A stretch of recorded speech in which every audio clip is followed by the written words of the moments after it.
చాలా రోజులైంది మీ ముందుకు వచ్చి. ఇన్ఫ్యాక్ట్ చాలా సంవత్సరాలు అయింది. ఇట్స్ బీన్ 6 years, 6 సంవత్సరాలు 7 సంవత్సరాలు అవుతుంది నేను ఒక ఫిల్మ్ చేసి. సో ఏ రంగంలో అయినా ఒక సాఫ్ట్వేర్ ఇంజనీర్కి ఒక 6 నెలలు 1 yearలో ఒక జాబ్ తీసుకోవచ్చు, మళ్ళీ కొత్తది బాగా ట్రై చేస్తే. ఒక టీచర్కి 1 year or 2 years, at least world cup కూడా 4 ఏళ్ళకి ఒకసారి వస్తుంది. కానీ ఒక డైరెక్టర్కి ఒక ఫిల్మ్ చేసిన తర్వాత ఇంకో ఫిల్మ్ రావడం అనేది నాకు 6 years పట్టేసింది. People use to ask me, Ram you look so such a talented, నువ్వు చాలా టాలెంట్గా ఉంటావు, మంచిగా ఫారెన్ డిగ్రీ ఉంది, బాగా కథ చెప్తావు అని. ఇట్స్ ఆల్ అబౌట్ ఫెయిట్ అండి.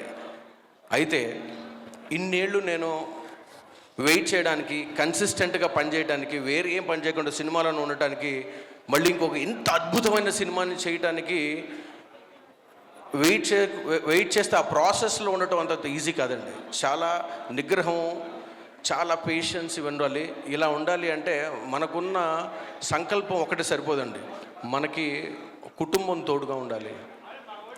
నాకు ఇన్నేళ్లలో చాలా ధైర్యంగా, ఇంత ధైర్యంగా ఉండటానికి, ఇప్పుడు వీళ్ళందరూ వచ్చి ఎక్కిన వాళ్ళందరూ మాట్లాడుతున్నారు నా గురించి, ఇంత నేను యాక్టివ్గా ఎనర్జీగా పనిచేయడానికి the only reason my family అండి. ఏ రోజు నన్ను డిసప్పాయింట్ అవ్వనివ్వలేదు, ఏ రోజు నన్ను కృంగిపోనివ్వలేదు, ఏ రోజు నన్ను బాధపడనివ్వలేదు. సో ఈ స్టేజీ మీద నుంచి నా ఫ్యామిలీకి, నా కుటుంబ సభ్యులందరికీ థ్యాంక్స్ చెప్తున్నాను.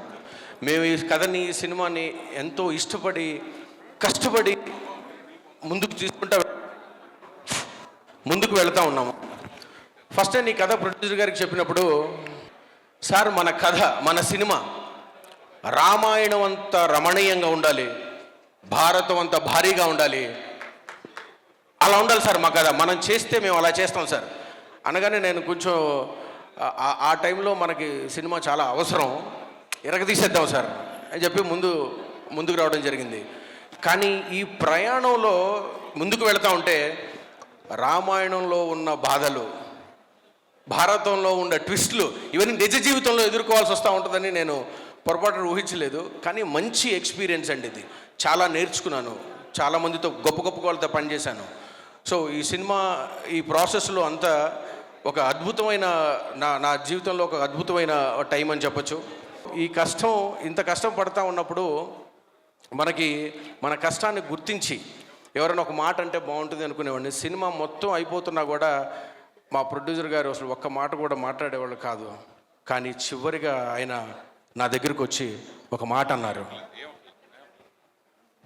రాము గారు, సినిమా స్టార్టింగ్ మధ్యలో మీకు చాలా జుట్టు ఉండేదండి, ఇప్పుడు మొత్తం పోయింది అన్నారండి. అది చెప్పడానికి కారణం ఆయన నాతో కాంపిటీషన్లో పెట్టుకున్నారు. అది నా ప్రాబ్లం కాదు, అది ఆయన ప్రాబ్లం. నాతో ఎవరు కాంపిటీషన్ పెట్టమన్నారు జుట్టు విషయంలో? నాకు ఎప్పుడైతే ఆ మాట అన్నారో, అమ్మయ్య, మా ఇంట్లో వాళ్ళు కూడా కనిపెట్టలేదు, ఇది ప్రేమ అంటే ఇది. సో నాకు ఆయనకి నా మీద ఉన్న ప్రేమకి నేను చాలా ఆనందపడ్డాను. ఆ రోజు నుంచి ఇంకా డబుల్ స్పీడ్తో పనిచేయడం స్టార్ట్ చేశాను. సో ఈ సినిమా జూలై 26 తారీఖున థియేటర్లోకి రాబోతూ ఉందండి. ఇది 110% కంప్లీట్లీ ఒక పండగ లాంటి సినిమా. ఇప్పుడు వస్తున్న, మీరు చాలా రోజుల క్రితం చూసిన ఒక అద్భుతమైన సినిమా, ఒక పెద్ద క్యాన్వాస్ మీద మనకు చాలా ఇష్టమైన నటుడిని, డిఫరెంట్ పాత్రల్ని, ఈ సినిమాని అందరూ యాక్ట్ చేయలేదండి, ఎంతో ప్రేమగా కష్టపడి చేశారు.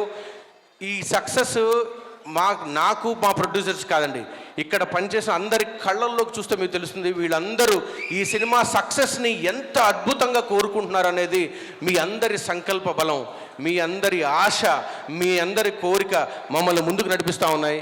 ఇప్పుడున్న కష్టం నుంచి కూడా ముందుకు రావడానికి మీ అందరి సహకారము ఇదే నా కారణం. చివరిగా రాజ్ తరుణ్ గారి గురించి చెప్పాలి. ఆయన ఒక జీవితంలో ఇప్పుడు చాలా ఒక డిఫరెంట్, ఒక ఇబ్బందికరమైన సిచ్యువేషన్ ఉన్నారని నేను అనుకుంటున్నాను. డార్లింగ్, మనం కలిసి మాట్లాడి చాలా రోజులు అవుతుంది, but still we love you a lot. మా సినిమాని ఇంత దూరం తీసుకొచ్చి ఇంత అద్భుతంగా తెర మీదకి రావడానికి one of the main pillars. ఏ రోజు ఒక ఇబ్బంది పెట్టకుండా, ఒక దర్శకుడిగా, ఒక ఫ్రెండ్గా నన్ను అర్థం చేసుకొని ఆయన చాలా మెట్లు దిగి, చాలా బోర్డర్స్ క్రాస్ చేసి ఈ సినిమాని మా కోసం అద్భుతంగా తెరకెక్కించారు. మీరు ఈ సినిమాతో నేను మీ ప్రామిస్ చేసింది నెరవేర్చుకుంటున్నాను అనుకుంటున్నాను. 2, ఈ సినిమా ఆయన ప్రమోషన్స్కి అందుబాటులో లేరు. ఒక కుటుంబ సభ్యుడిగా ఆయన అర్థం చేసుకొని ఈ సినిమాని మేము అందరం ముందుకు తీసుకెళ్తున్నాం. మాతో పాటుగా మీరందరూ ఈ సినిమాని నమ్మి మమ్మల్ని ముందు తీసుకెళ్తారని మనసారా కోరుకుంటూ, నాకు ఈ అవకాశం ఇచ్చిన ప్రతి ఒక్కరికి పేరు పేరున ధన్యవాదాలు తెలుపుకుంటూ, నేను ఎవరినైనా మర్చిపోతే దయచేసి అన్యథా భావించకండి. ఈ కొంచెం హడావుడిలోనే కొంతమందిని మర్చిపోవచ్చు. నా అన్ని డిపార్ట్మెంట్స్ అండి, నా కెమెరా డిపార్ట్మెంట్ కానివ్వండి, కాస్ట్యూమ్ డిపార్ట్మెంట్ కానివ్వండి, డిజైనర్స్ కానివ్వండి, కింద చేసే ఎడిటింగ్ డిపార్ట్మెంట్ ఎడిటింగ్ అసిస్టెంట్స్ కానీ చాలా ప్రేమతో సినిమాని కట్ చేశారు వాళ్ళు. సో ఇంత పెద్ద పాఠశాలని నాకు అందించినందుకు, ఇంత పెద్ద విశ్వవిద్యాలయాన్ని నేర్చుకోవడం నాకు అందించినందుకు నేను ఏమాత్రం మిమ్మల్ని డిసప్పాయింట్ చేయను. ఈ సినిమా కంపల్సరీ థియేటర్స్లో జూలై 26న గట్టిగా కొట్టబోతున్నాం. డెఫినెట్లీ మీ అందరి సహకారం, మీ అందరి ప్రేమ, మీ అందరి అనురాగం నా మీద ఉండాలని, శ్రీదేవి ప్రొడక్షన్స్ 100 సినిమాలు చేయాలని మీరందరూ ఆశీర్వదించాలని మనసారా కోరుకుంటున్నాను. Thank you so much.